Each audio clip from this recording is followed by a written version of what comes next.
আসসালামু আলাইকুম রহমতুল্লাহি ওয়া বারাকাতুহু আউযু বিল্লাহি মিনাশ শাইতানির রাজিম বিসমিল্লাহির রহমানির রহিম।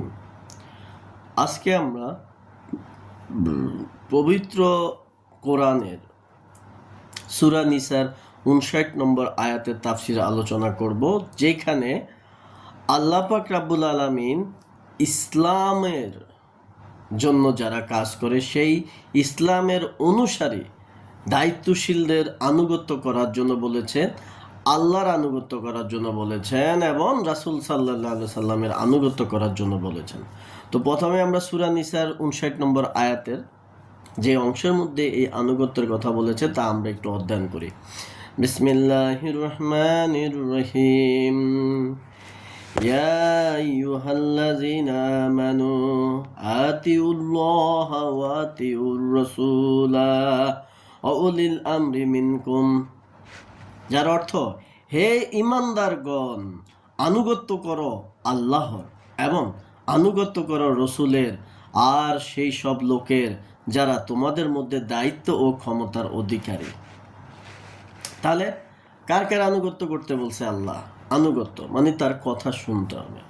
১ নম্বর আল্লাহ, এরপরে হলেন আল্লাহ রাসূল সাল্লাল্লাহু আলাইহি সাল্লামের, এরপর হলো দায়িত্বশীল যারা রয়েছেন, ক্ষমতা অর্পণ যাদের কাছে দেওয়া হয় তারা। যেমন এটা কিন্তু তাহলে ওই শয়তানের সেই নেতাদের না, এরা কারা? দায়িত্বশীল কারা? যাদের ইসলামের পথের লোকদের, ইসলামের জন্য যারা কি করে, কাজ করে, সেই সকল দায়িত্বশীলদের আনুগত্য করতে হবে। এটা কিন্তু ফরজ।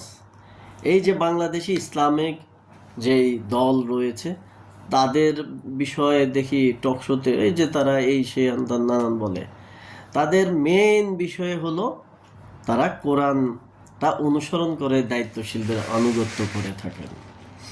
এরপর আসেন, এই আয়াতটা যে নাজিল হয় তার নাজিলের প্রেক্ষাপট হলো সহিহ বুখারী শরীফের মধ্যে রয়েছে।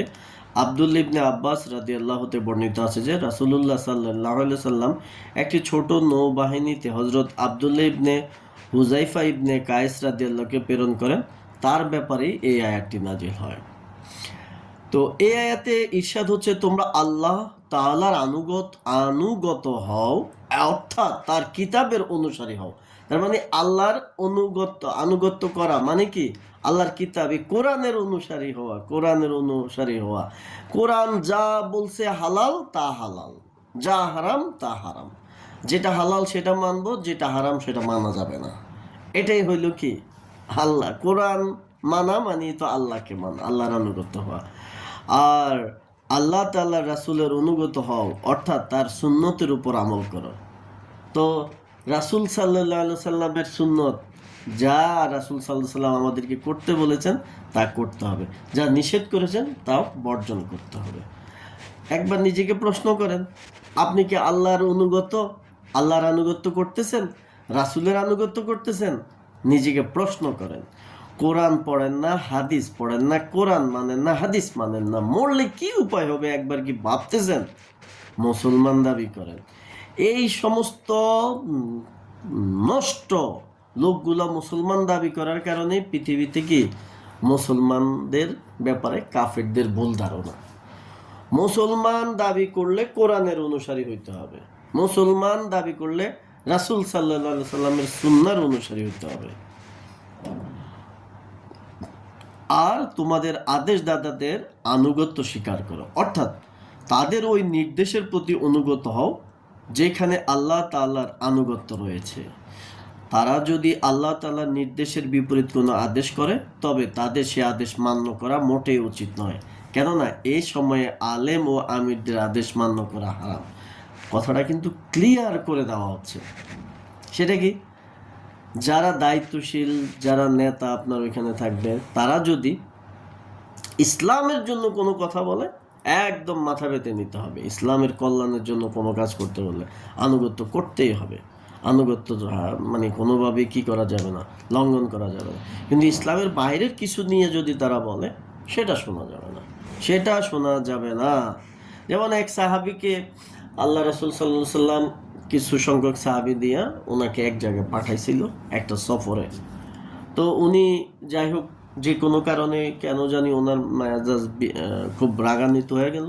তখন উনি সবাই বললো যে এই সবাই লাকড়ি জোগাও।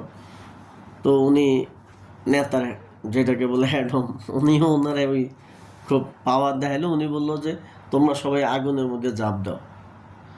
তো আরেক সাহাবীরা বলতেছে এই না, এটা করবা যাবে না, আগে এই ব্যাপারটা নিয়ে রাসূল সাল্লাল্লাহু সাল্লামের কাছ থেকে জিজ্ঞাসা করতে হবে। তখন ফেরত আসলো এই ঘটনাটা, রাসূল সাল্লাল্লাহু সাল্লামের কাছে বলা হলো। তখন রাসূল সাল্লাল্লাহু সাল্লাম বললেন যে তোমরা যদি আগুনে ঝাঁপ দিতা তাহলে ওই আগুনেই তোমরা কি থাকতা, এটা থেকে বের হইতে পারতো না। তার মানে জিনিসটা ক্লিয়ার, জিনিসটা কিন্তু একদম স্পষ্ট। দায়িত্বশীল উনি ইসলামের জন্য যেটা বলবে একদম শুনতে হবে। অথচ আমাদের দেখেন কত আমরা জঘন্য হয়ে গেছি, কত শয়তানের মতন হয়ে গেছে, শয়তানের চাইতে অদম হয়ে গেছে এই সমাজের মানুষ। দেখবেন ধর্ম নিরপেক্ষতার অনুসারী যে সমস্ত নেতারা তাদের আনুগত্য করে, জান জীবন দিয়ে ফেলায় তাদের জন্য, মায়ের খায়, মরার সময় স্লোগান দেয়। যারা আপনার কমিউনিস্টের অনুসারী ও নেতাগুলো আছে তাদের জন্য যান জীবন দেয়। যারা জাতীয়তাবাদের অনুসারী, যারা সমাজতন্ত্রের অনুসারী, যারা বাম, যারা বাটপার, এইগুলার জন্য যান জীবন দিয়ে ফেলায় মানুষ। অথচ এইগুলোর জন্য যান জীবন দিয়ে কোন জায়গায় যাইব? এইটি নিজেও তো শয়তান, শয়তানের অনুসরণ করে। কোরআন প্রতিষ্ঠার জন্য যারা কাজ করে না তারা তো শয়তানের অনুসারী। আর শয়তানের অনুসারীদের জায়গা তো একটাই, পিক আপ, মানে একদম সেট করা আছে, যদি এটি তওবা করে না মরতে পারে।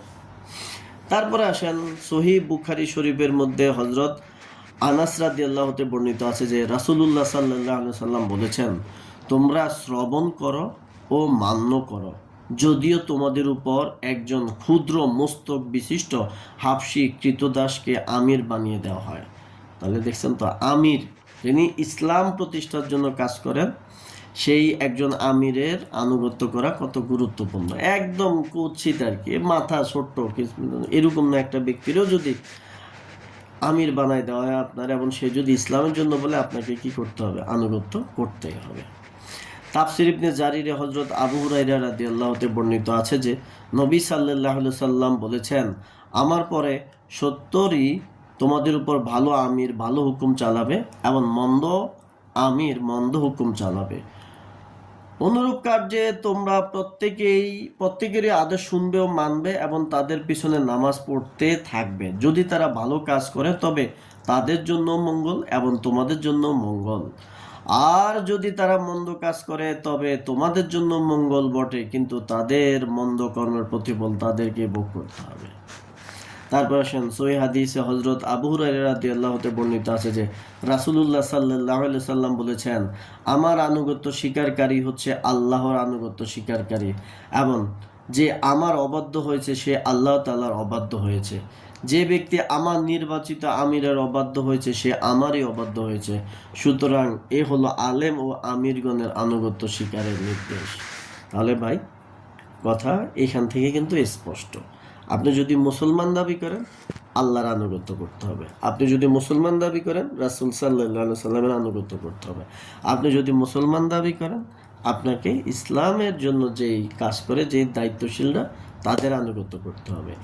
আর ইসলাম প্রতিষ্ঠা করার জন্য যে দলগুলো বাংলাদেশে রয়েছে তাদের সুশৃঙ্খলতার মূল কারণই হলো তারা এই ফরজ ইবাদতটা তারা করে।